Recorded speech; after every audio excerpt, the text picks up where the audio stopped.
l'homme, la paix. Voilà. On parle des droits de l'homme, des droits de l'homme. Oui. Quand il n'y a pas de paix, il n'y a pas de droits de l'homme. Soyons sérieux. Yeah! Et je voudrais ici interpeller la France, les États-Unis, la Russie, la Chine, l'Angleterre. Ils sont les 5 membres permanents du Conseil de sécurité des Nations Unies. C'est eux qui doivent amener la paix. Mais malheureusement, ce sont les 5 qui sont les plus grands marchands d'armes sur la terre. Mon frère Sarkozy, tu dis que l'Afrique n'est pas entrée dans l'histoire.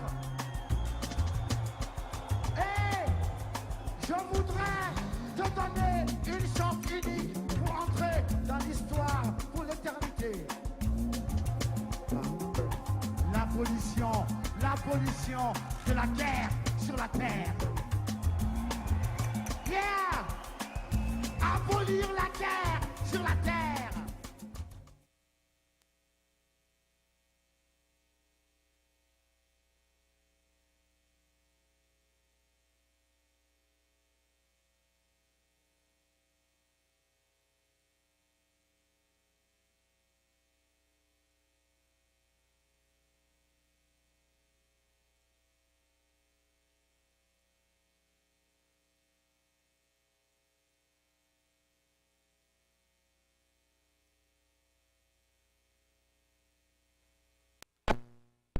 La diaspora africaine dans le but de vous faire connaître des informations qui vous sont cachées, des informations qui ne peuvent même pas vous être livrées, mais nous le faisons parce que nous voulons que cette Afrique dont on parle tant doit réellement refléter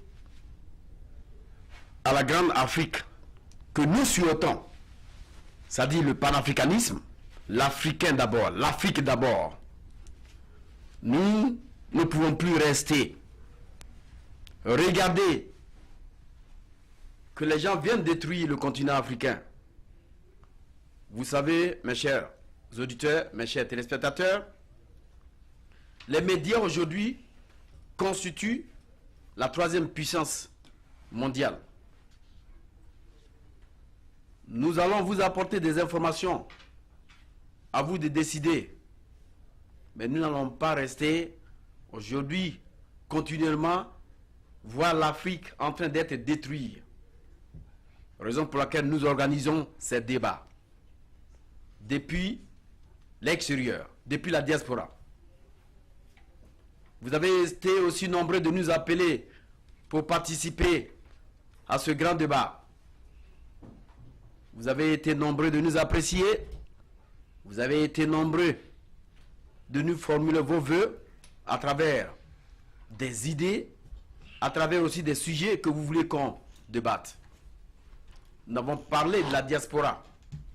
Nous avons parlé de beaucoup de sujets brûlants. Aujourd'hui, nous avons encore choisi un autre sujet d'actualité. Les législatives 2017 au Sénégal. Ces législatives devaient avoir lieu le 2 juillet prochain, mais c'est jusqu'au 30 juin. Il est de notre devoir de savoir, au vu et au su de ces législatives, qu'est-ce qu'il y a en dessous, parce que nous avons près de 47 coalitions. La semaine dernière, on a parlé de ces coalitions et on voulait cette semaine-là aller jusqu'au bout, en vous amenant beaucoup de vidéos. Et à l'issue de ces vidéos, nous allons essayer ensemble de débattre les tenants et aboutissants de ces vidéos. Où va le Sénégal avec 47 coalitions? Est-ce que cette coalition est dotée des mains obscures?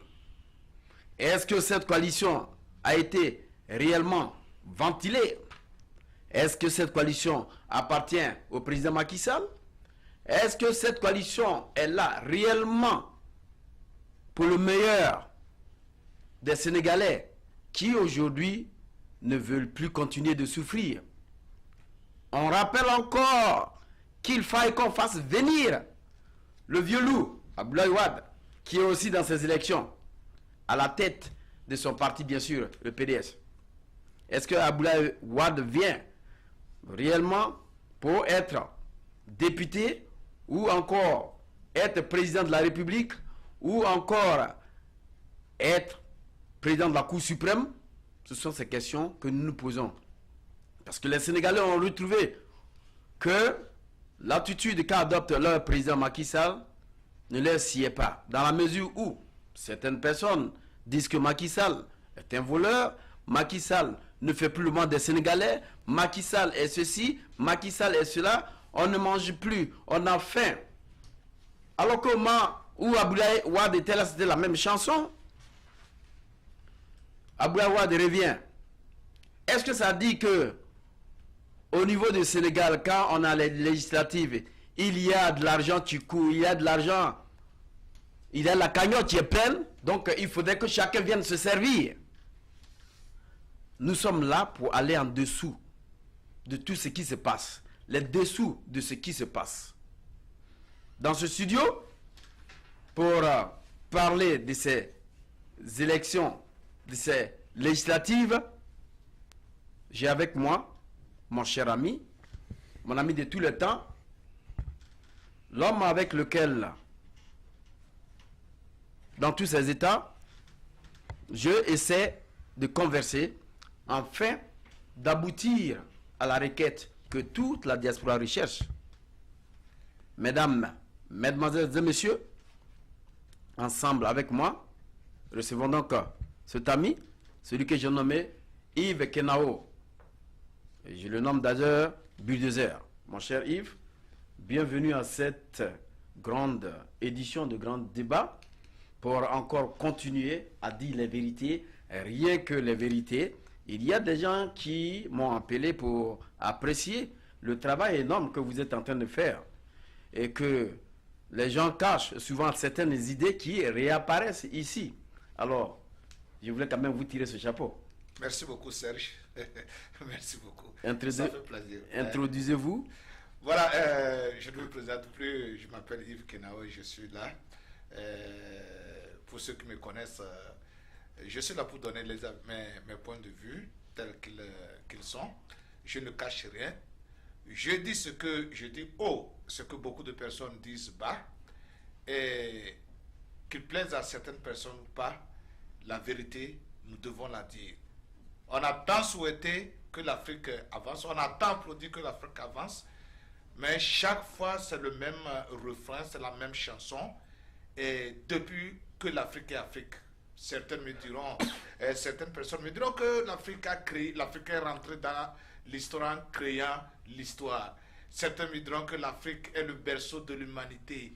Et il est bien vrai, mais faire un enfant sans s'occuper de l'enfant, sans s'occuper de l'éducation, du bien-être de l'enfant, ne fait pas de vous toujours un père. Vous pouvez le faire, mais tant que vous ne l'entretenez pas, tant que vous ne le soutenez pas, tant que vous ne veillez pas à l'épanouissement de cet enfant, vous n'êtes pas père. Donc, c'est pour vous dire que nous, ici, nous sommes là pour dire aux Africains réellement ce qu'il faut faire. Il est temps. Il est temps de discourir. Il est temps d'arriver ici avec des théories d'école.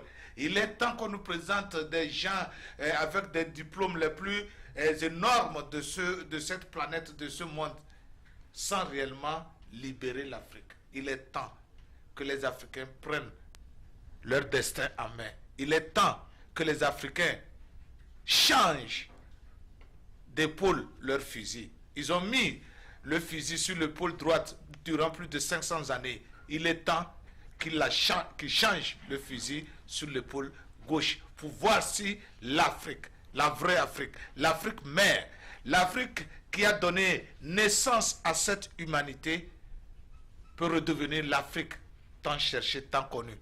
Pour le moment, je m'arrête là. Merci donc, mon cher Kenao, pour cette introduction. Merci encore une fois de plus d'être avec moi Encore une fois de plus, mesdames et messieurs, nous allons commencer ce grand débat et parler de l'opposition sénégalaise qui forme une coalition pour les législatives. Une liste unique de 10 partis d'opposition s'est formée donc jeudi 4 mai au soir à Dakar dans le but d'imposer, je dis bien d'imposer une coalition au président sénégalais Macky Sall après les législatives du 30 juillet prochain. Elle est donc composée du PDS, de l'ancien président Abdoulaye Wade, du parti Rami, de l'ancien, notamment de l'ancien premier ministre Idriss Seck, ou encore de la branche dissidente du PDS, dont le leader Khalifa Sall, qui est actuellement en détention préventive. La donc coalition attend établir le droit de l'État, une justice, écoutez bien, cette coalition dit qu'elle entend rétablir l'état de droit, une justice équitable, la bonne gouvernance. Ses membres dénoncent ce qu'ils qualifient de gestion clanique du pouvoir. Ceci a été rapporté par Sarah Sako, correspondante de France 24 à Dakar, et encore correspondante de France 24. Est-ce que la France 24, qui a été, ce n'est pas nous qui l'a traité de fake médias, c'est-à-dire de médias mensonges, est encore dans le sillage de ces élections? Mon cher Kenao, Oui. Avant d'introduire cette vidéo, si mon technicien est prêt, une vidéo peut-être de relaxement, je ne sais pas si mon technicien est prêt pour essayer de partir avec une certaine musique, une n'importe quelle musique. D'accord. Alors, mon cher Kenao, voilà encore ce qui se passe. Oui. L'opposition dit, entend faire une coalition parce qu'il n'y a pas de bonne gouvernance, il n'y a pas aussi, comment on appelle, l'opposition veut rétablir le droit, l'état de droit et puis une justice équitable, la bonne gouvernance, bien sûr. Qu'est-ce que vous en pensez? Voilà, vous savez, quand j'ai appris qu'il y a 47 coalitions qui vont aux législatives prochaines de juillet de cette année au Sénégal, je me suis posé la question, mais 47 coalitions, et quand on sait que coalition, ce n'est pas un parti politique, c'est un ensemble de partis politiques, je me dis que donc il y a des ensembles de partis politiques jusqu'à 47 pour un pays comme le Sénégal. Ça veut dire, si vous prenez bien, si vous comprenez, ça fait au moins un parti politique par habitant. Hein, Ce qu'on vous a dit, on a au total 10 partis politiques qui ont fait une coalition, dont nous avons les grands partis qui ont été cités, le parti d'Abdoulaye Wade, qui est avec monsieur Idriss, monsieur Sall. 10 partis politiques ne peuvent pas faire une coalition de 47 partis politiques. Vous voyez? Donc ça veut dire qu'il y a d'autres partis politiques. Il y a encore des indépendants. Voilà. Ce que je voulais dire, ça je le dis pas uniquement, je prends le cas du Sénégal, mais je le dirai aussi pour le peuple africain, pour les autres pays africains. Serge, écoutez, si l'opposition sénégalaise veut vraiment faire passer ses points de vue, ses idées au niveau du Sénégal, si l'opposition sénégalaise veut arrêter Macky Sall dans l'évolution de son programme d'action, qu'elle trouve ou qu'elle justifie pas adéquate à l'heure actuelle pour le peuple sénégalais, ce n'est pas en allant en rang dispersé que cette opposition sénégalaise pourra gagner beaucoup de sièges. Donc vous croyez que l'opposition sénégalaise va en rang dispersé? Ça, je ne le dis pas, je ne le pense pas, mais c'est ça. Elle va en rang dispersé. Est-ce que d'ailleurs même avec Ça cette voudrait coalition... dire que l'opposition sénégalaise ne s'est pas entendue sur certains points avant d'avancer les législatives. Mais est-ce qu'avec cette coalition, nous voyons réellement que la coalition, sinon les partis d'opposition, si nous pouvons nous poser cette question, est-ce qu'elles sont réellement unies pour défier le régime en place? Mais c'est ce que je te dis. Je te dis que ces partis politiques, si on n'a pas trouvé, par exemple, une seule coalition de l'opposition contre la coalition du parti au pouvoir, ça veut dire que l'opposition ne s'est pas entendue. Bon, C'est ce que ça veut dire. l'opposition, Ne s'est pas entendue. telle que... Parce que dans quand mon- vous prenez l'ancien Premier ministre Idriss, vous prenez l'ancien Premier ministre Idriss, vous prenez Ouad, vous prenez Khalifa, ça veut dire que ces trois-là veulent être tête de série de l'opposition. Oui, Donc personne... On va y arriver. Vous, Oui, j'arrive. vous avez parlé tout à l'heure d'Idriss Seck. Idriss Seck. Idriss Seck. Vous avez Idriss Seck. Vous avez parlé. Allez-y, allez-y. Voilà. Donc ça veut dire que les trois là sont de têtes de série. Mais qui voudrait laisser l'autre être le leader de cette coalition? En principe, les trois là devraient se retrouver en un. Si c'était entendu, s'ils avaient balayé le terrain au niveau de l'opposition, les trois là seront un contre Macky Sall. Et qu'est-ce qui va se passer lorsqu'ils vont gagner? Ils seront parmi les trois qui serait le président de l'Assemblée, qui serait le vice-président et qui serait ceci. Maintenant, tout ça là, ce n'est pas dégagé. Les trois vont dans l'intention, si le parti d'Abdoulaye Wade a plus de candidats, de représentants au Parlement, Abdoulaye Wade dira qui sera le président de l'Assemblée. Si Idriss a plus de voix, Idriss dira qui sera le président de l'Assemblée. Donc vous confirmez ici que Abdoulaye Wade vient encore, non seulement qu'il est à la tête de son parti, mais pour être président de l'Assemblée nationale. Ouais. Pour quelle raison? Justement pour plusieurs raisons. Pour plusieurs raisons non avouées. Ça, il faut qu'on le dise, parce que Abdoulaye Wade n'est pas venu nous dire à nous autres que c'est pour telle raison qu'il revient sur la scène politique. Mais connaissant bien la pratique des politiciens africains et la pratique de la politique de ceux-là que nous appelons communauté internationale, plus précisément des Européens, Abdoulaye Wade revient probablement pour des raisons d'abord politiques. Parce que quand vous entendez la classe politique sénégalaise parler, vous entendez dire que il revient pour la revanche. N'oubliez pas que vous croyez réellement qu'il revient pour la revanche? J'arrive. Vous n'oubliez pas que c'est Macky Sall qui l'a battu aux dernières élections présidentielles. Et puis ensuite, il revient probablement pour des raisons économiques.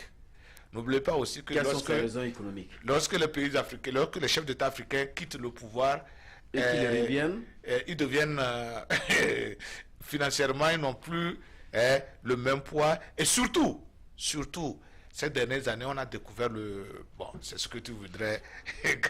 réellement.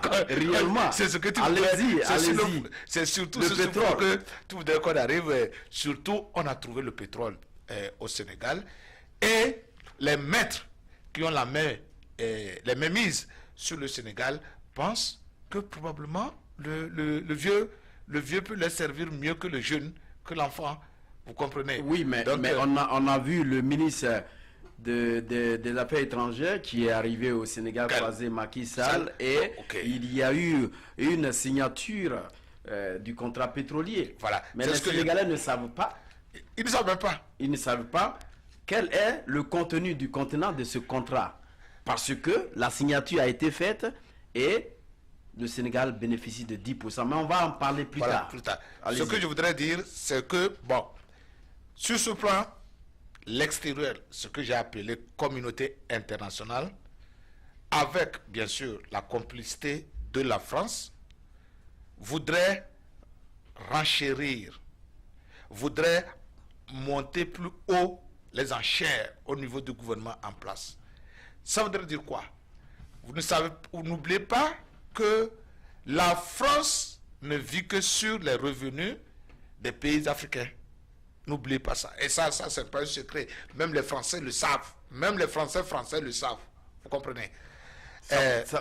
Et puisque vous avez parlé tout à l'heure, on a parlé. Vous voyez que la télévision France 24, qui est là juste pour faire la publicité, la propagande de la France, elle est déjà là, sur place. Et avec TV5, moins 5, toutes ces télévisions-là ne sont que les machines de propagande politique de la France. Donc vous, Africains qui nous suivez, vous devez comprendre que vous devez diminuer de suivre ces chaînes-là. Ce ne sont pas des chaînes à parole biblique ou bien coranique, pour que vous les preniez comme des vérités absolues. Mais dans tous les cas, il y a ce qu'on appelle, ça veut dire que, il y a ce qu'on appelle la démocratie. Vous leur obligez de ne pas, ou bien vous leur intimidez l'ordre de ne pas. Je n'ai pas intimidé l'ordre. Vous leur dites simplement de ne pas regarder ces chaînes, de ne pas prendre les informations, alors qu'ils prennent ces informations, et en plus de ces informations, ils vont essayer de prendre leur source d'information pour essayer de mettre... Monsieur Serge, ce n'est pas le moment de polémiquer sur ce problème-là. Nous savons que la destruction, ça je le dis, je suis d'accord avec vous. Nous savons que la destruction de l'Afrique vient de ces chaînes-là. Je suis d'accord avec vous. Et vous avez dit que ces chaînes pour leur dire que vous êtes des menteurs. Voilà encore une chaîne qui nous donne les informations. Voilà, c'est pour te dire que tu viens de dire dans ton introduction que la communication est la troisième puissance. Voilà. Donc, ces chaînes même savent de quoi je parle. Et revenons donc sur les élections législatives sénégalaises. Vous voyez, maintenant la France veut monter les enchères au niveau du gouvernement en place. Ça veut dire quoi? Avec la présence du ministre des Affaires étrangères, probablement, dans ce contrat, ils ont dit, ok, Macky Sall, si tu veux gagner ces élections législatives, c'est ce qu'il faut faire. Tu dois signer ce contrat-là et nous prendrons tel pourcentage. Vous prendrez tel pourcentage. Nous allons prendre tel pourcentage. Nous allons vous garantir la majorité au Parlement. N'oubliez pas, comme je l'ai dit tout à l'heure, que le contrat a été signé, mais les Sénégalais ont 10%. Est-ce qu'ils savent qu'ils ont 10%? Donc 90% appartiennent à ceux qui vont exploiter le pétrole. Est-ce que les Sénégalais ils savent qu'ils ont même 10%? Nous allons revenir parce que quand nous venons sur ce plateau, on ne vient pas réellement pour dire des choses que nous ne connaissons pas. Voilà. Nous avons un dossier qui est là, qui est affiné pour ce pétrole. Et nous allons en parler. Et nous allons vous amener le contrat pétrolier du Sénégal. Voilà. Et vous dire exactement ce qui se passe. Mais là, on va essayer. Du côté du vieux, pourquoi le vieux Abdoulaye Wade est en train de revenir encore politiquement? La France lui aurait dit, bon, combien toi tu peux nous garantir au niveau de ce pétrole-là? Et lui, probablement, il lui aurait déjà donné combien il peut les garantir. Et maintenant, ils vont essayer d'obliger Macky Sall à leur donner plus de pourcentage que Abdoulaye Wade. Mais si Macky Sall ne le fait pas, c'est pourquoi Macky Sall s'est précipité d'ailleurs à signer ce contrat pour dire à la France que bon, je vais faire ce que on va essayer, on va en parler plus tard. Voilà. Parce que c'est de cela il s'agit. Donc politiquement c'est ça. Hein. Voilà. Il y a aussi, parce que avant de clore même ce chapitre, il y a Monsieur Malik Gueye du Grand Parti.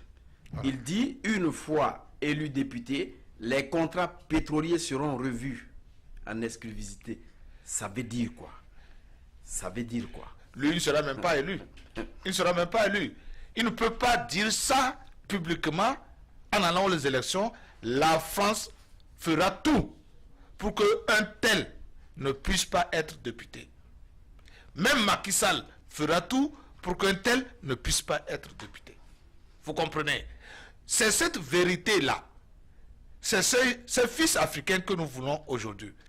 Mais ces fils africains ne passeront pas le cap des élections parce que la France et les pouvoirs en place, et surtout le pouvoir sénégalais, ne laissera pas un type avec des idées comme ça passer. Et vous avez vu que quand on parle de la francophonie, c'est toujours le Sénégal qui a la tête. Nous avons vu Abdou Diouf. Cette fois-ci, il y a une femme, une Canadienne qui a pris la place. Et c'est au Sénégal, on a les grandes bases même Voilà. de la France-Afrique. Voilà, de la France-Afrique. c'est Alors- ce que je dis. Alors, des candidats qui tiendront ces paroles, ces propos pour ces élections législatives ont peu de chances de passer. Je te dis.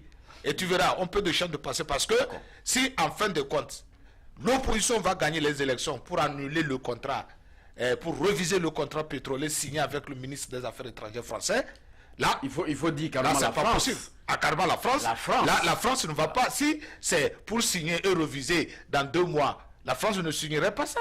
Vous comprenez? Donc la France ne va pas vouloir que l'opposition sénégalaise remporte la majorité parlementaire pour réviser si c'est l'idée-là que la plupart des opposants sénégalais ont. Bon, Serge, je suis désolé mais de mon te cher dire qu'ils Kenao, n'auront pas la majorité. Mon cher Kenao, Ouais, essayons de nous amuser un peu sur certains thèmes. ouais. Est-ce que nous ne voyons pas que cette opposition, sinon cette coalition qui a été mise en place, est peut-être acquise à la sorte de M. Macky Sall? Moi, ça ne m'étonne pas. Parce que je vous ai dit, quand vous prenez les 3 têtes de série de l'opposition qui n'arrivent pas à s'entendre, c'est que Macky Sall a déjà acheté l'une de ces têtes de série. Alors que l'opposition dit, dans mon introduction je l'ai dit, que l'opposition dit que M. Macky Sall mène une mauvaise gouvernance. Et il n'y a pas aussi une justice équitable. Ils viennent aussi pour rétablir l'état de droit. Mais voilà ce que leur a répondu Seydi Gueye, le porte-parole du gouvernement. Ouais. Il a dit carrément à ces accusations que ils nous parlent du Sénégal qu'ils nous ont laissé, le Sénégal de la corruption. Mais je pense que le président Abdoulaye Wade a été définitivement sorti par les Sénégalais du jeu politique sénégalais. Il est un homme du passé et du passif. Ouais, du passé, ça veut dire qu'il doit. Tu comprends? Voilà, c'est Un pour homme te- du passé et du passif. Voilà, c'est pour te dire, moi je te dis que s'il y avait vu une coalition, une seule coalition de plusieurs partis politiques sénégalais contre Macky Sall, j'allais te dire qu'ils ont réglé les différends qui existent entre eux. Maintenant, avec l'ensemble de ces coalitions, je ne vois pas, peut-être que Macky Sall a déjà promis encore des postes juteux à ces personnes-là. Et que ces personnes jouent encore une fois le jeu d'hypocrisie. Faisant semblant qu'on est de l'opposition, le jeu de Tshisekedi, j'allais dire. Le jeu de Tshisekedi. C'est ce vieux père à son âme qui jouait à la fois opposition et parti au pouvoir. Il mange des 2 mains. Vous comprenez? Donc c'est ce genre d'hypothèse que je suis en train de trouver au niveau de cette opposition sénégalaise et je trouve que c'est extrêmement dangereux. C'est extrêmement dangereux. Parce que la base des militants, les militants les croient, les militants sortent avec enthousiasme pour que le changement réel qu'ils entendent de ces hommes politiques arrive. Mais intérieurement, de ces hommes politiques, c'est une autre affaire. C'est une autre logique. La logique de manger avec le pouvoir en place. Qu'on n'expose pas à la masse. Vous voyez? Et c'est ça le mauvais de l'opposition en Afrique. Franchement, Serge, si les opposants en Afrique pouvaient balayer, nettoyer leurs différends avant d'aller aux élections, ça me ferait plaisir. Parce que il y a des gens qui pensent, et c'est ça le mal de l'Africain. L'Africain a ce moi jaloux, ce moi Du de jeu. ce moi, ce jeu-là, ce moi-là. L'Africain, ce ego-là, l'Africain là, tellement que ça le tue. Si les Sénégalais, les opposants sénégalais, ils ne sont pas les derniers, hein, ils sont des gens avec des bagatelles de connaissances et de records de background politique très grand. Tu comprends? Si ceux-là pouvaient laisser tomber un peu leur jeu, leur moi, et penser à le nous. Tu comprends ce que je dis? Le Sénégal, l'opposition sénégalaise peut tenir tête à Macky Sall, peut avoir la majorité au Parlement, et comme ça, elle pourra faire passer son message, son programme d'action. Pourquoi ne pas s'entendre, se partager les gâteaux au sein de l'opposition? Et là, on sort unis, et on fait face à l'adversaire. Et lorsqu'on finira de gagner, nous allons discuter de nos querelles intestinales. Nous savons que l'opposition sénégalaise peut mieux faire. Nous savons qu'elle peut mieux faire. Et surtout, elle doit s'asseoir au-dessus d'une table et discuter. Comme ce n'est pas encore trop tard. Laurent Gbagbo, assoyons-nous, discutons. Et puis, ce n'est pas trop tard. Ils ont encore le mois de juin. Ils ont ce mois, les 2 semaines de ce mois. Ils ont encore 3 semaines du mois de... jusqu'à la fin du mois de juillet. Le 30 juillet. Donc, ils ont encore 3 semaines. Ils ont un mois pour qu'il arrive à avoir des idées communes et dégager, éliminer ce qu'il faut éliminer et avoir 1 ou 2 coalitions. Une coalition. Que l'opposition enlève toutes ces coalitions et ne garde qu'une seule coalition. Voilà, ça je dis, que l'opposition sénégalaise fasse tout, se retrouve autour des tables, ce n'est pas une table ou c'est plusieurs tables, qu'elle arrive à balayer les différents. Ce qui fait les points sur lesquels ils ne s'entendent pas. Et qu'ils se retrouvent avec une seule coalition. Car ce n'est qu'en s'unissant qu'on devient fort. Et j'ai écouté une consoeur ivoirienne qui exhorçait les Africains à ne pas être des brandis. Que les Africains cessent d'être des brandis. Simplement, et que ces brandis-là se constituent en balai. Je vais vous rafraîchir cette mémoire. Elle a parlé d'un balai. Vous voyez, quand vous prenez un balai, par exemple, il est constitué de brindilles. Il est constitué de brindilles. Quand vous prenez une brindille, elle ne peut pas balayer. Et que vous essayez de la casser, elle se casse vite. Mais si vous prenez tout le balai, elle ne peut pas balayer. Mais si vous prenez tout le balai et que vous voulez le casser, vous le pliez n'importe comment, en n'importe quelle direction, il ne va jamais se casser. Donc elle demande à tous les Africains de faire en sorte d'être ensemble pour qu'ils puissent aller réellement combattre l'extérieur. Non seulement ça, parce qu'elle a parlé de la rébellion en Côte d'Ivoire qui a décimé réellement la Côte d'Ivoire. Si les Ivoiriens étaient unis, je pense que la rébellion ne pénétrait pas. Ils auraient quand même bouté cette rébellion hors même de cette compétition. Voilà, c'est ce que je voulais dire. Donc, cette opposition sénégalaise doit reviser ses intentions.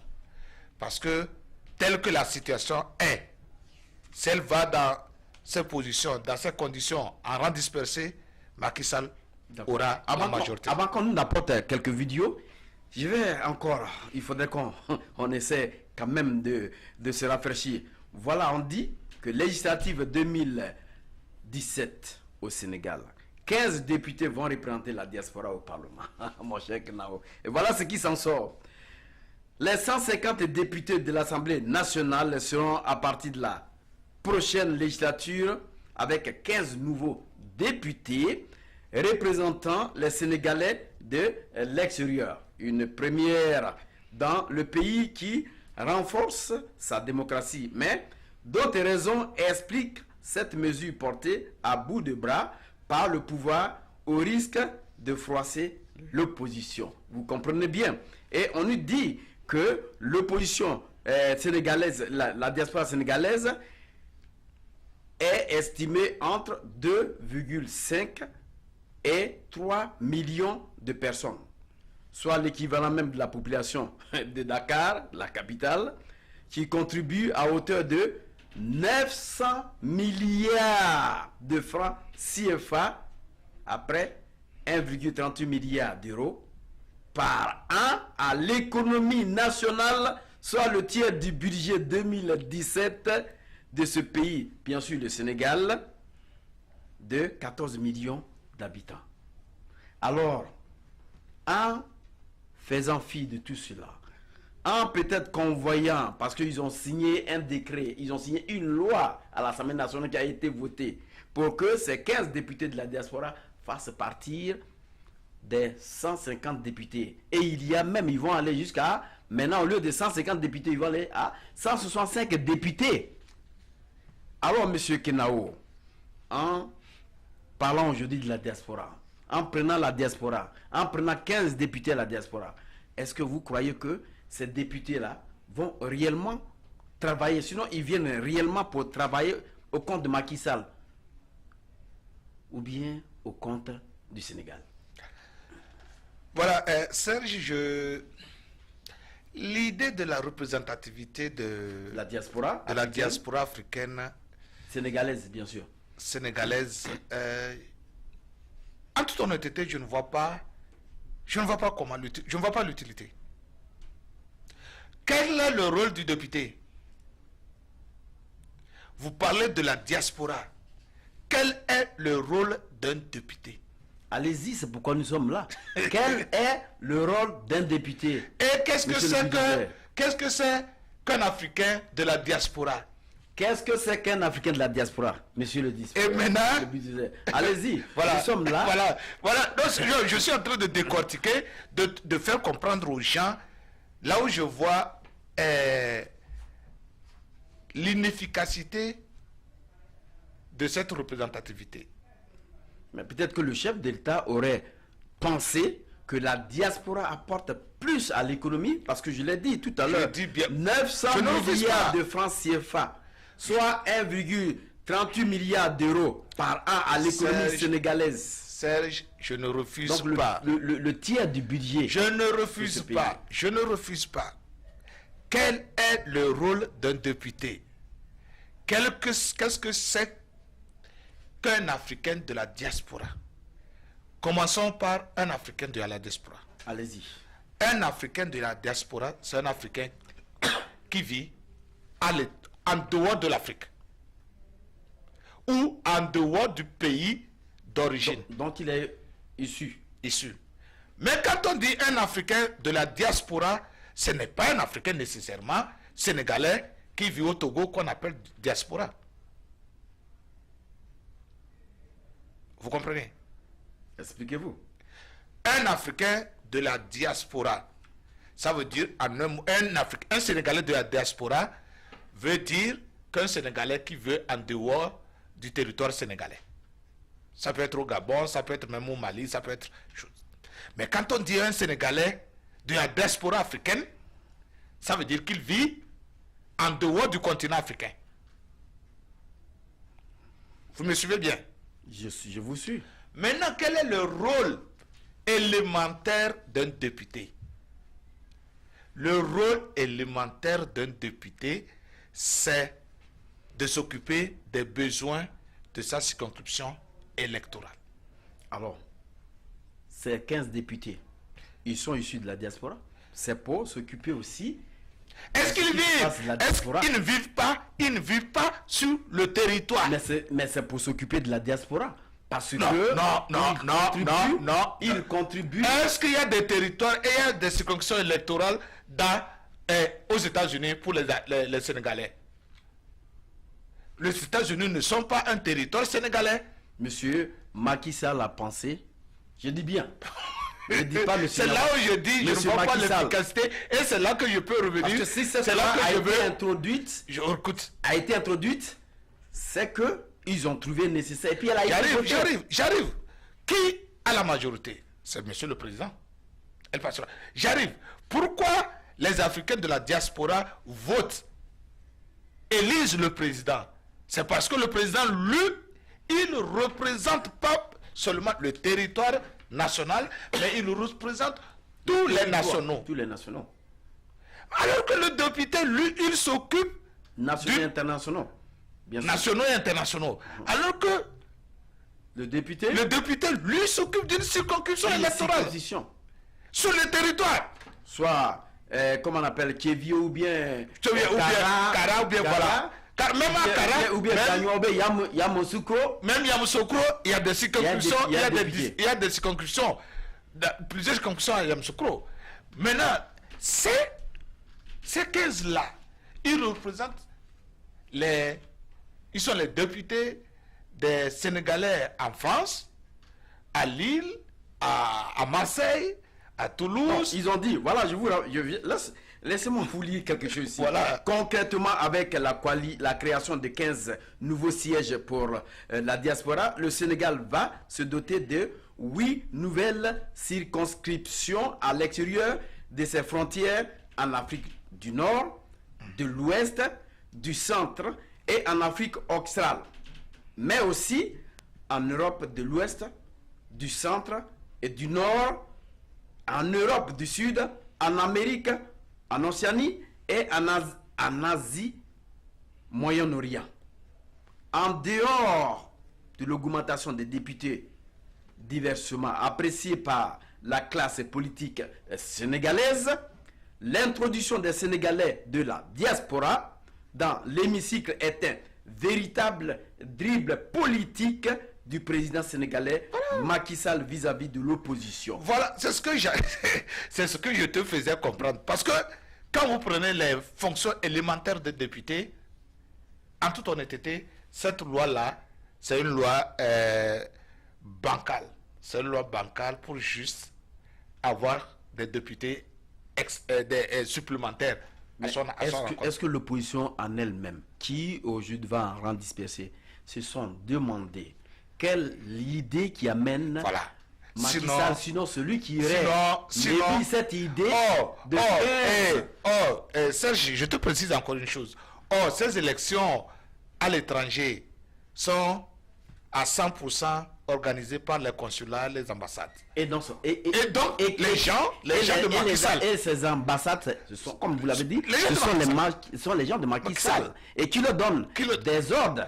C'est le président qui leur donne des ordres. Donc automatiquement, on ne peut pas sortir des résultats fiables. Même si l'opposition, sinon la diaspora, élise quelqu'un qui est de l'opposition, mais les résultats sont d'où? De l'ambassade. C'est l'ambassade qui les organise. Et non seulement ça, supposons qu'il y ait un Sénégalais aux États-Unis qui est pro Macky Sall, qui va aux élections avec un autre Sénégalais aux États-Unis qui est de l'opposition, et que c'est le Sénégalais de l'opposition aux États-Unis ici qui a gagné.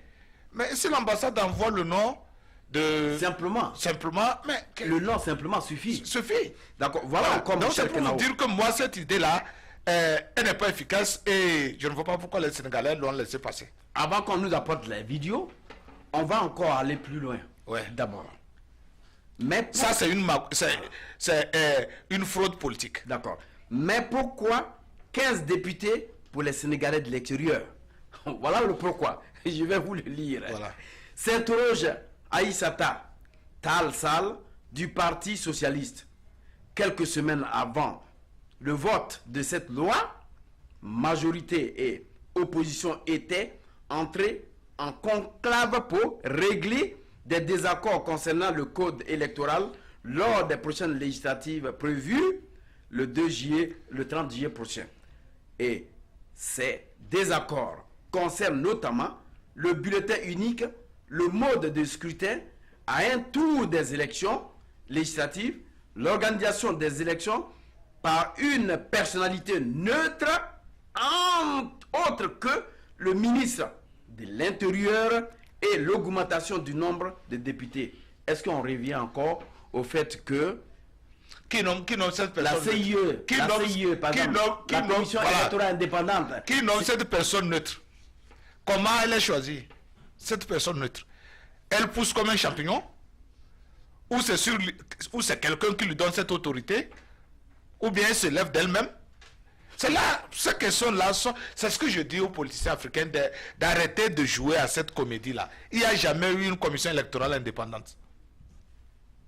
Puisque le président, les membres sont... Le président d'ailleurs nommé par le président de la République. Tu comprends? Où est l'indépendance de cette commission alors? Qui lui donne l'argent? C'est le gouvernement en place qui le finance. Alors vous allez me dire qu'elle est indépendante. Cette personne neutre, Elle est qui? Elle ne pousse pas comme un arbre. Elle a d'une sensibilité politique. Ben, ils disent ici, en prenant ces 15 sièges, c'est pour réduire le poids financier de l'Assemblée nationale. Mais, visiblement, le pouvoir a choisi de passer outre les injonctions de l'opposition et de faire passer le nombre de députés de 150 à 165, comme je le disais. Ouais, puisque quand on ajoute les 15, ça fait 165. Je vous ai dit que c'est une manière politique de gagner des députés supplémentaires. Sinon, politiquement parlant, les ressortissants africains de l'étranger peuvent valablement voter pour le président de leur pays. Je crois que si notre technicien Voilà. est prêt, nous allons quand même... Voilà, Sinon, le reste, député, ça n'a pas de sens. Nous allons donc Ils ne sont voir- même pas sur le terrain. Ils ne sont pas, par exemple, le représentant sénégalais à l'Assemblée, il est aux États-Unis ici. Il est aux États-Unis. Et comment- Quand l'Assemblée siège, c'est ça le bâtard. il va voyager pour aller. Après, il va revenir. Il va revenir. Il n'est même pas... Il ne parcourt même pas le Est-ce qu'il va topo. laisser le boulot qu'il est en train de faire ici? Non, il ne va même pas parcourir tous les États-Unis pour connaître le problème des Sénégalais. Est-ce qu'il va connaître même le nombre même des Sénégalais. Sénégalais? On parle Donc de c'est juste 3 pour aller millions. voter, Voilà. c'est pour aller voter pour Macky Sall, pour les lois de Macky Sall, c'est tout.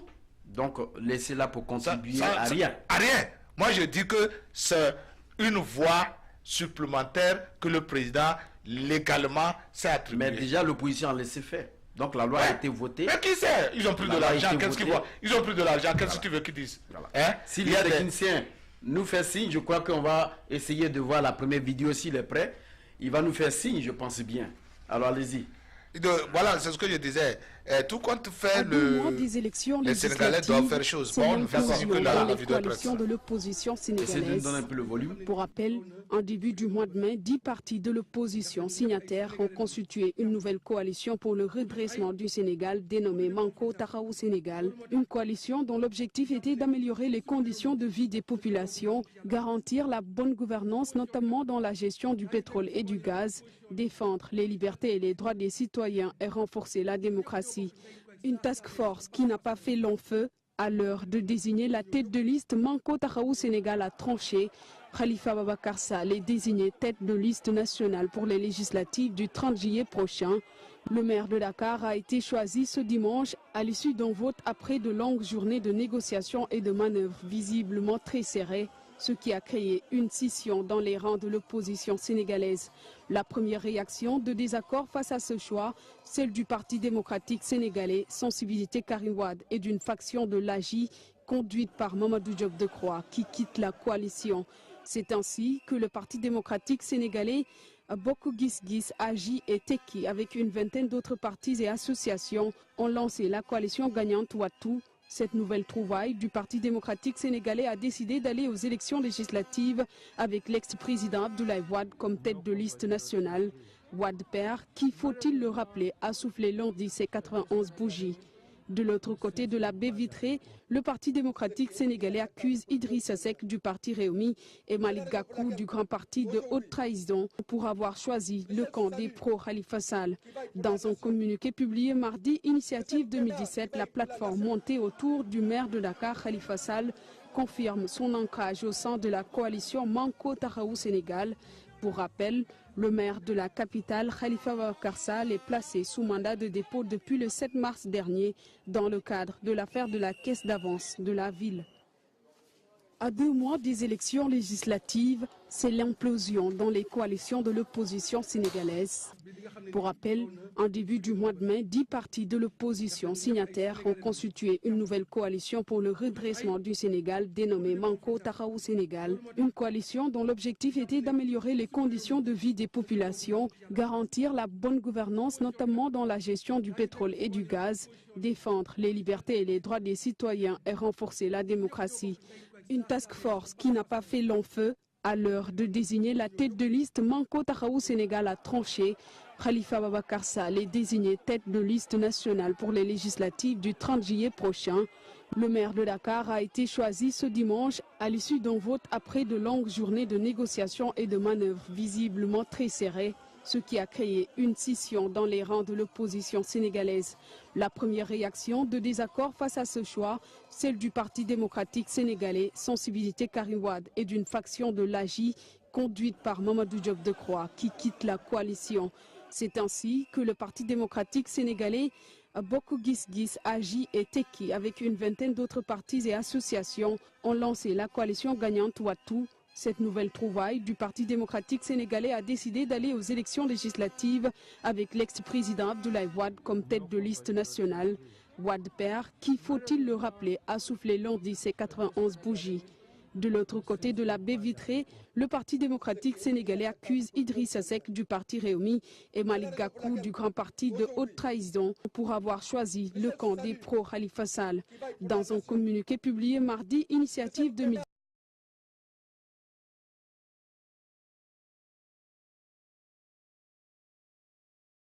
Vous avez vu la première vidéo. Je crois que dans mon introduction, nous avons parlé de cela. Et j'ai fait de sorte que cette vidéo encore repasse. Donc on a repassé 2 fois cette vidéo pour que ceux qui nous suivent puissent comprendre les réalités des faits. Alors qu'est-ce que vous avez trouvé dans cette vidéo? Ben, je te disais que les oppositions africaines doivent être sérieuses. Les oppositions africaines doivent être sérieuses parce qu'elles jouent trop avec les sentiments de la base, avec les sentiments des militants. Mais de la population, pas de la population, des militants. Non, parce que ça, la population en souffre. Voilà. Bien sûr. L'opposition africaine doit vraiment, surtout l'opposition sénégalaise, parce que le Sénégal a été toujours considéré comme un exemple de démocratie en Afrique. Mais ces derniers responsables sénégalais nous montrent que ce n'était qu'une démocratie de façade. Vous comprenez? Parce qu'on ne peut pas imaginer quelqu'un qui est en prison. Le président de la République l'a emprisonné pour malversation financière. Et l'opposition sénégalaise se réunit pour dire que c'est celui-là qu'elle choisit comme tête de liste nationale. Soyez sérieux. C'est une aberration. C'est une aberration. Alors qu'il est en prison. Alors qu'il est en prison. Ils ont vu le cas du Niger. Ça n'a rien donné. Ils ont vu le cas du Gbagbo. Ça n'a rien donné. Franchement. Et maintenant, les Sénégalais en 2017, pour les élections législatives, se permettent de laisser ceux qui sont devant eux pour aller choisir quelqu'un qui est en prison. Mais pour être la tête de liste nationale. Soyons sérieux. Il dit qu'il sera en liberté provisoire. Soyons sérieux. Pour qu'il soit libéré parce que c'est le candidat. Libéré. Écoutez-moi, c'est le candidat potentiel. De quoi? De quoi? Non, de l'opposition. Donc ça veut dire qu'il est le seul. Il est le seul que les Sénégalais de l'opposition. Il est le seul que les Sénégalais de l'opposition trouvent. Est-ce qu'il y a l'opposition? Mais soyons sérieux. Est-ce qu'il y a l'opposition? Soyons sérieux. Tu as vu? Cette coalition s'est éclatée, a volé en éclats. Bien, à 1 mois et demi des élections, la coalition n'existe même plus. Mais c'est pour cette raison, peut-être Abdoulaye Wade revient. Revient. Et moi je dis, les partis à l'heure, bien sûr. Regarde, le vieux est là. Idriss est là. Idriss Seck est là. Et tout ce monde-là, on les laisse pour aller choisir celui qu'on ne va même pas libérer pour ces législatives-là, pour être la tête de liste nationale. Mais voyons, vous voyez, et tout ça là, je peux te dire que la présence du ministre des Affaires étrangères française a joué beaucoup. Donc ça veut dire qu'il y a eu une base de corruption. La corruption a réellement joué le Sénégal depuis un certain moment. Non mais ces Sénégalais, non, franchement, les Sénégalais n'ont qu'à rester, les opposants sénégalais, ils n'ont qu'à rester chez eux et réfléchir pour voir le coup grave qu'ils sont en train de porter à cette démocratie sénégalaise. Il ne s'agit pas d'aller aux élections pour appeler élection une démocratie. Une démocratie, c'est un état de droit. Et l'état de droit inclut élection, multipartisme et beaucoup de choses. Mais ce n'est pas... Mais la coalition parle d'une mauvaise gouvernance. Elle n'a même pas de aussi gouvernance. des problèmes financiers. Ils disent que le pétrole, le gaz sont mal gérés. Donc ils reviennent ensemble pour imposer de l'ordre dans ce désordre. C'est qu'ils disent. Oh, mais... J'ai dit il faut souffrir trop la population. Et il va arriver un moment où la population ne va même plus croire à ses opposants, à ce qu'ils disent.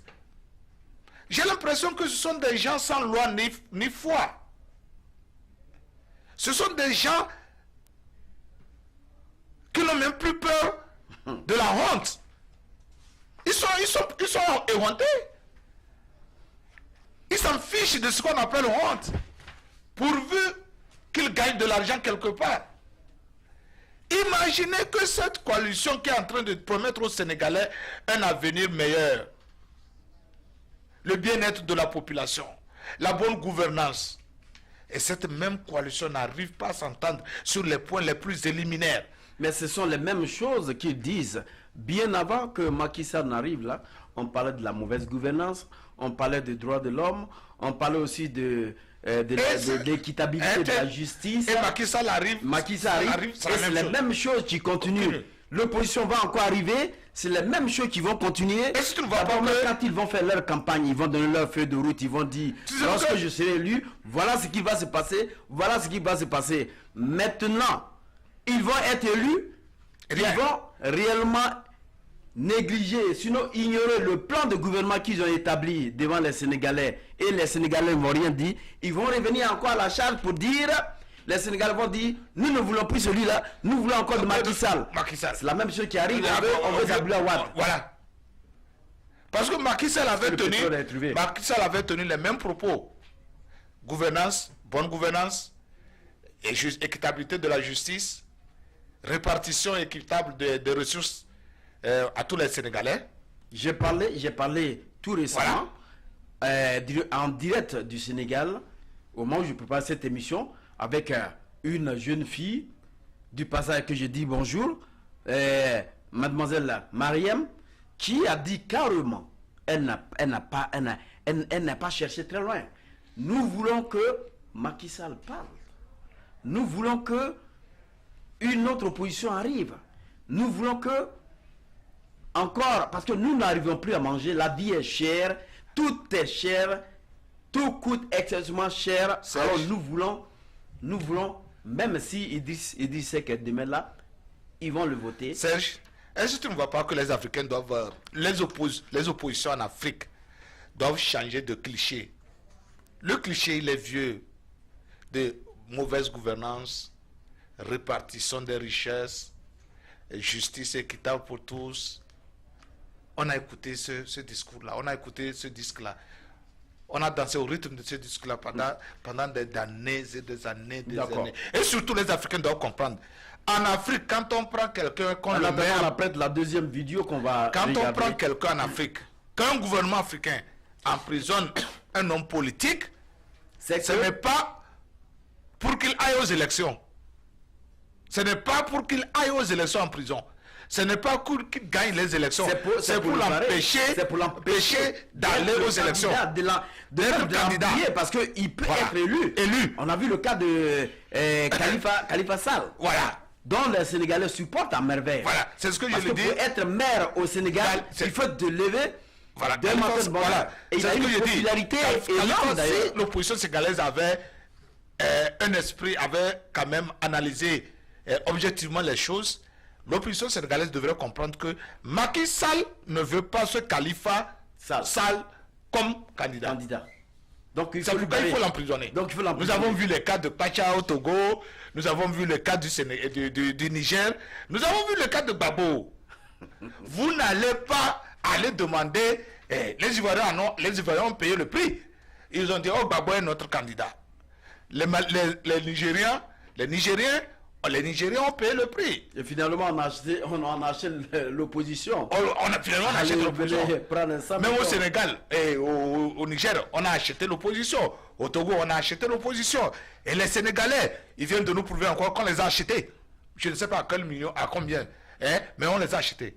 Ce Si qu'ils sont en train de raconter là. Entre l'opposition, c'est que quelque chose ne va pas. On les a achetés. C'est que quelque chose ne va pas. Macky Sall va avoir la majorité.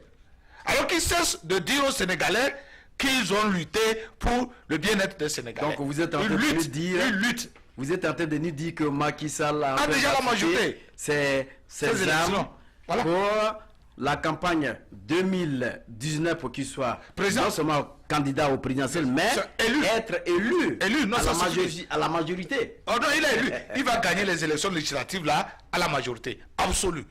Et avec une majorité forte, il va le faire. Et quand il va le faire, il va préparer. Il va encore changer la constitution. Il va renforcer des réformes constitutionnelles qui ont été faites au Togo. Rien ne s'est passé depuis longtemps. Et puis, qu'est-ce qu'on pense? Qu'est-ce que je vais te dire? Avec, je le dis, je le répète, avec cette mésentente déjà au sein de l'opposition, je me pose la question si les Sénégalais vont se rendre aux élections. Quelle sera l'innovation de la répartition de sièges? Et puis aussi, il a parlé encore de beaucoup de choses. Alors, qu'est-ce que vous avez pu retenir et qu'est-ce que nous pouvons discuter? Voilà, si vous voyez, politiquement et électoralement, il est en train de parler de découpage électoral. Mais est-ce que ça veut dire que ça veut dire qu'ils sont en train de se plaindre parce que c'est sur la répartition, sur la répartition des sièges. Donc ça veut dire que le gouvernement a déjà sa stratégie. Sa stratégie, là où l'opposition doit gagner, le gouvernement a divisé. Donc le gouvernement a essayé de rendre ça avec en petits morceaux. En petits morceaux, avec beaucoup de choses à diviser ça en plusieurs morceaux. Voilà. Pour que l'opposition n'arrive même pas à s'échapper, à prendre tout. Donc là où l'opposition doit gagner, ils ont beaucoup divisé. Et comment ça se fait? Et politiquement, le gouvernement cherche à diviser là où il sait qu'il peut gagner. Donc là sera une circonscription électorale. Là où l'opposition peut discuter avec le gouvernement sera aussi circonscription électorale. Comme ça, l'opposition ne va pas tout avoir. Donc l'opposition, c'est de ça qu'il est en train de parler. N'est pas d'accord sur ce consensus. Voilà. Bon, c'est déjà fait. C'est sur ça qu'ils vont aller à ces élections. Donc l'opposition est en train de se plaindre pour dire que le découpage n'est pas d'une manière équitable. Mais en ce moment, nous parlons de la démocratie au Sénégal. Voilà que l'opposition aussi qui est en train de se plaindre alors que les élections vont se passer bientôt, le 30 juin. Dans un mois. Le 30 juin, ce n'est plus loin. Jusqu'à preuve du contraire, vous allez laisser faire. Si demain, Macky Sall va rassembler tous les sièges, on va encore amener dans les rues les enfants pour dire allez-y, on est derrière vous. Voilà. Est-ce que l'opposition est en train de jouer à un jeu franc ou bien l'opposition est en train de jouer pour Macky Sall? Voilà, mais tu sais, ce problème, ce n'est pas l'opposition sénégalaise seule qui se trouve face à cette difficulté de découpage électoraux. Et je vais te dire qu'au Togo, ça existe. En Côte d'Ivoire, ça existe. C'est ce que la communauté internationale. Donc ils ont vu que c'est une stratégie. C'est une nouvelle stratégie pour avoir beaucoup de voix. Nous avons vu ça, comme vous avez dit, nous avons vu ça en Côte d'Ivoire, où l'opposition a été complètement réduite à néant. Est-ce qu'il y a eu l'opposition? Qu'est-ce qui se passe? C'est-à-dire que on a tellement crié que les chefs d'État, ceux appelés dictateurs, qu'ils volent les élections. Ils truquent les élections.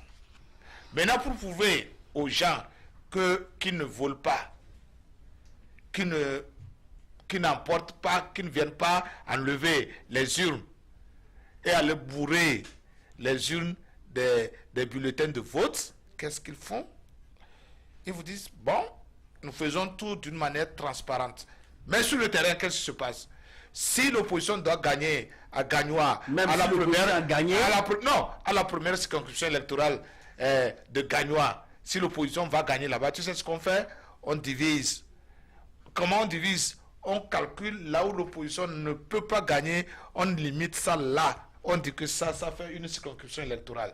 Et ça fait, au lieu que ça soit une seule circonscription électorale, ça devient 2 circonscriptions électorales. Ce qu'il faut aussi comprendre, c'est qu'il va sortir des urnes n'est pas réellement les résultats qu'on attend. Il y a ça. Et de 2, donc, au niveau des ordinateurs, l'opposition se fatigue. Au niveau des ordinateurs, au niveau des programmations, on dit bien sûr, c'est le gouvernement qui engage celui qui va mener les logiciels. Mais le gouvernement pas de ministère maintenant de l'Intérieur qui va rentrer en danse sorcière dans ces élections législatives. Dans tous les cas. Ça veut dire le vieux cliché revient. Le vieux cliché revient. Et maintenant, l'opposition doit aller jouer au jeu. Qu'est-ce qu'on fait? Au moins cette fois-ci, on donne un pourcentage de victoire qui laisse croire que c'est une victoire réelle. Avant, vous entendez 98,82%. Que le président, le gouvernement a remporté les élections avec 98,82%. Maintenant, au moins, on vous dit 56%, 58%. Vous trouvez des choses ressemblantes. Nous voulons dire réellement à tous ceux qui nous regardent d'ouvrir les yeux parce que les élections en Afrique ne sont pas faites réellement pour l'opposition. Là où nous sommes, à l'heure là où nous sommes en train de parler, l'opposition a été complètement phagocytée par le régime en place. Par tous les régimes en place. C'est ce que nous voyons. Alors, elle n'existe même plus. C'est pourquoi nous demandons ici à Tempo Afrique TV aux Africains de changer de stratégie. Les oppositions en Afrique, je vous dis, n'existent plus. C'est ce qui fait qu'aujourd'hui, quand vous arrivez aux États-Unis, vous allez en France, en Europe, vous parlez de l'opposition. Ils vous disent qu'il n'y a pas d'opposition. Les institutions internationales savent qu'il n'y a plus d'opposition en Afrique. Ils savent. Vous voyez? Donc c'est à nous, c'est à vous, vous qui êtes encore en Afrique, c'est à vous de vous lever. Ce n'est plus histoire de dire que, oh, c'est lui-là qui est le président fondateur de tel parti, nous devons le choisir. Allez voter à votre âme et conscience. D'ailleurs, moi, je proposerais qu'on retourne à ces méthodes de vote archaïques au village. Que chaque candidat se présente, il se met debout et ses militants s'alignent derrière lui. Mais s'il faut prendre toute une année pour compter, nous allons compter. Ben, je crois que il y a même... Parce que les logiciels, là, je ne les crois plus. Hein. Non, mais écoutez, je ne les crois plus. Qui les programme? Les programmations, là, je ne les crois plus. C'est quelqu'un qui les programme. Je peux même faire une programmation en fonction de dire, bon, celui qui est en train de voter pour Aboulaye Wade, il faudrait que ça parte directement chez Macky Sall. Ça va aller. Ça, c'est clair. Donc, cette histoire d'informatisation, c'est fait depuis fort longtemps.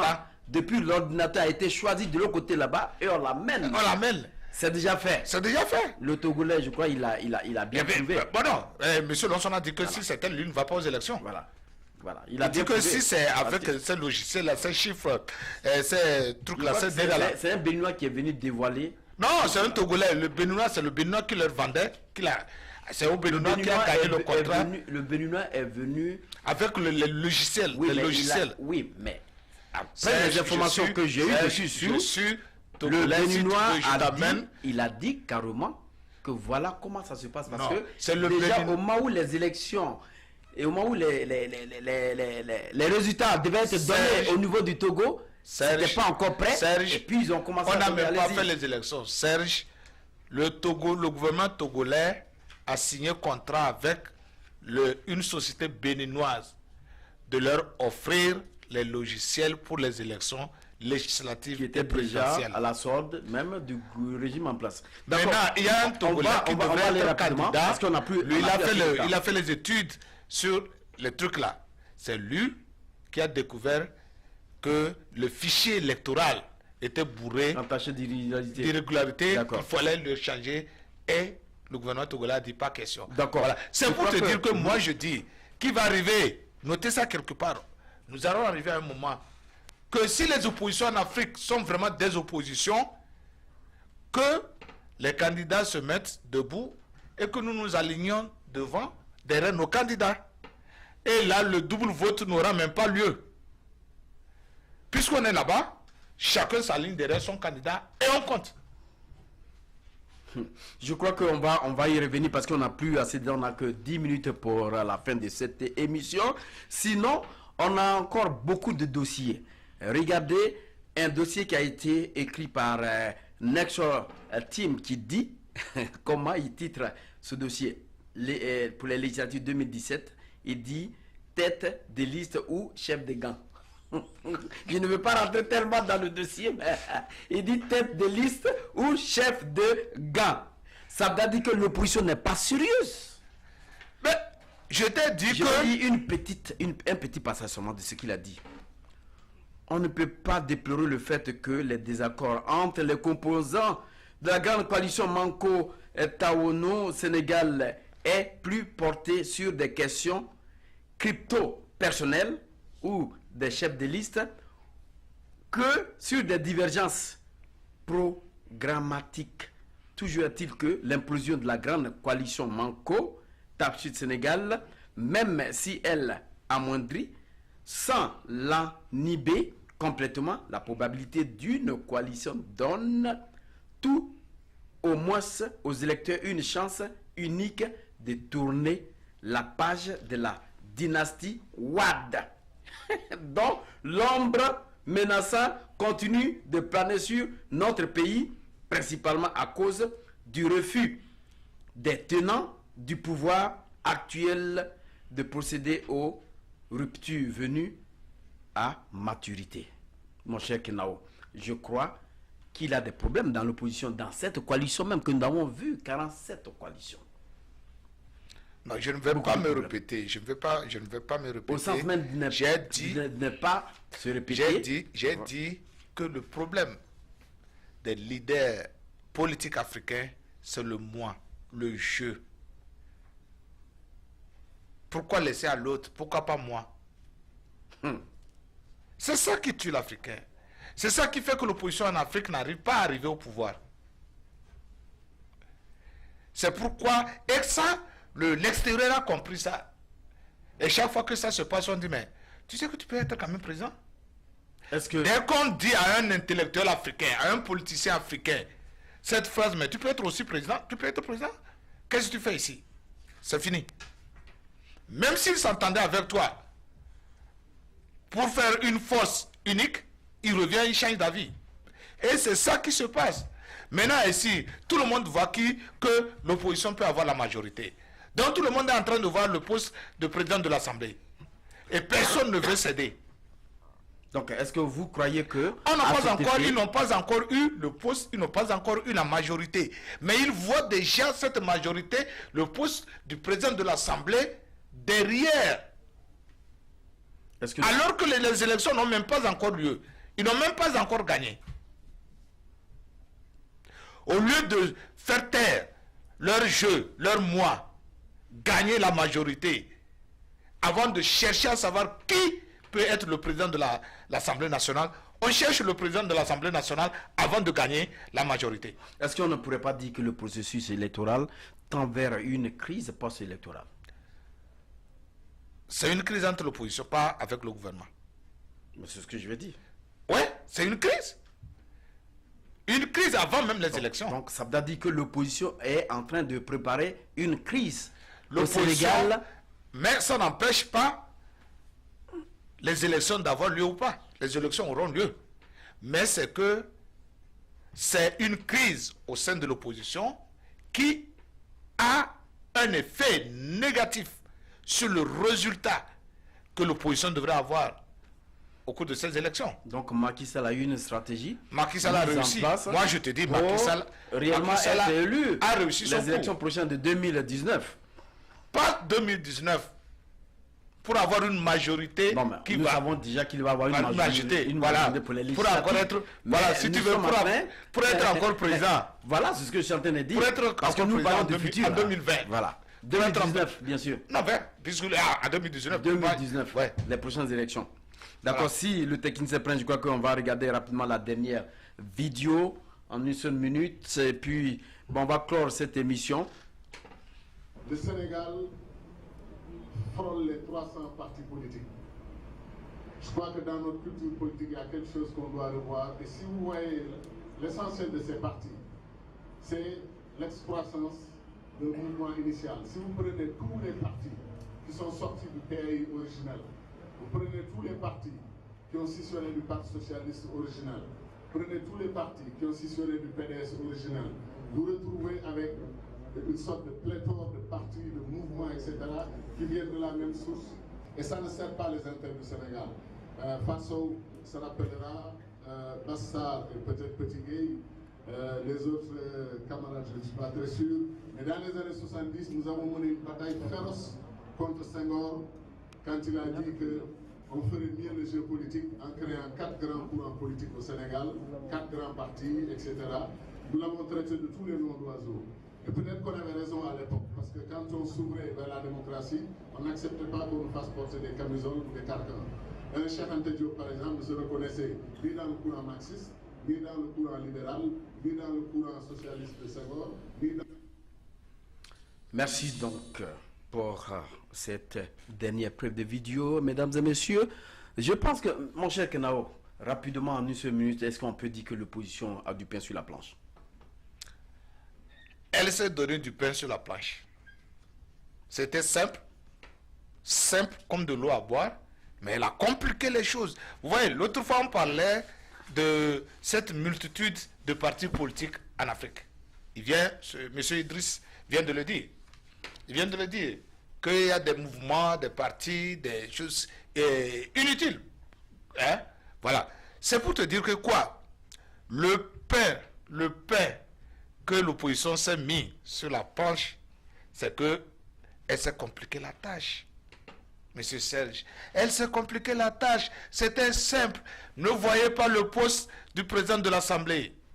Cherchez à gagner d'abord les élections, ayez la majorité, et après, vous cherchez qui d'entre vous serait président de l'Assemblée. Il y a eu même beaucoup de divergences à mettre l'opposition. Vous voyez, avec cette division, il y a des citoyens sénégalais qui n'iront même plus aux élections.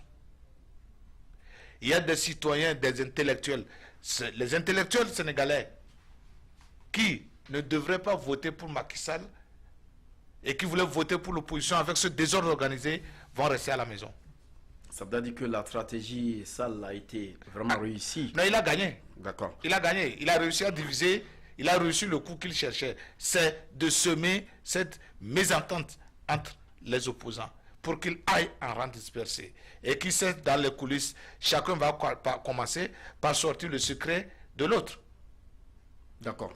Et c'est ce qui va se passer. Et après, ils n'auront absolument rien. Sinon, Macky Sall, pour ces élections législatives de juillet, du 30 juillet, il les a gagnés la main haut la main. Ça, je te le dis. Je crois qu'on va essayer de mettre fin à cette émission pour continuer la semaine prochaine avec encore un autre sujet. Si on peut continuer ce sujet, parce que ce sont les téléspectateurs qui nous le demandent. Si on peut encore continuer, on a encore beaucoup de dossiers pour l'opposition. Comment l'opposition s'est fait, en tout cas vraiment, justice vis-à-vis de ce qu'elle appelait coalition. Aujourd'hui, elle n'est plus crédible. L'opposition africaine, pour nous, elle n'est plus crédible. Pour qu'elle soit crédible, il faudrait qu'elle joue au jeu franc. Mesdames et messieurs, la semaine prochaine, on va encore envoyer un autre sujet. Ça peut être sur le Bénin, où le président Talon n'est plus avec ce qu'il a décidé, c'est-à-dire ce qu'il avait décidé pour faire. Le Talon n'est plus sain. Le Talon ne peut plus rentrer dans sa bonne position. Il est sorti directement du pays pour dire qu'il est malade. Et qu'on dirait que certains disent que le président est malade, et il est arrivé, je crois, avant-hier à partir de 1h du matin. Mais pour le moment, on va vous apporter encore beaucoup d'éléments plus. Si le sujet est changé, on va vous tenir informés. Mesdames et messieurs, c'est donc la fin de notre émission. Merci de votre fidélité. Excellente soirée à tous. Et je vous retrouve la semaine prochaine dans une autre édition spéciale de Grand Débat. Restez connectés sur Tempo Afrique TV. Nous voulons la paix.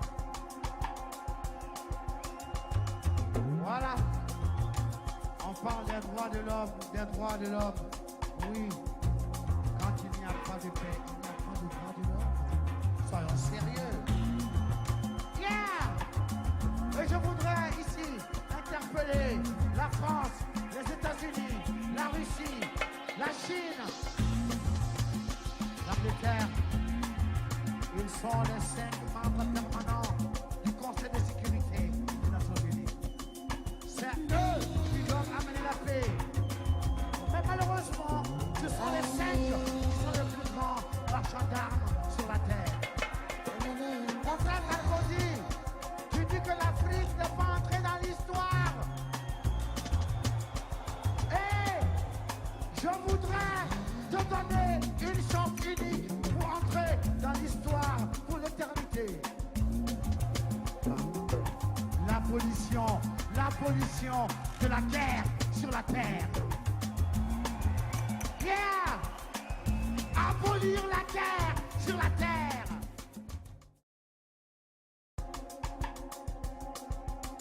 Nous voulons la paix. Voilà. On parle des droits de l'homme, des droits de l'homme. Oui. Quand il n'y a pas de paix, il n'y a pas de droits de l'homme. Soyons sérieux.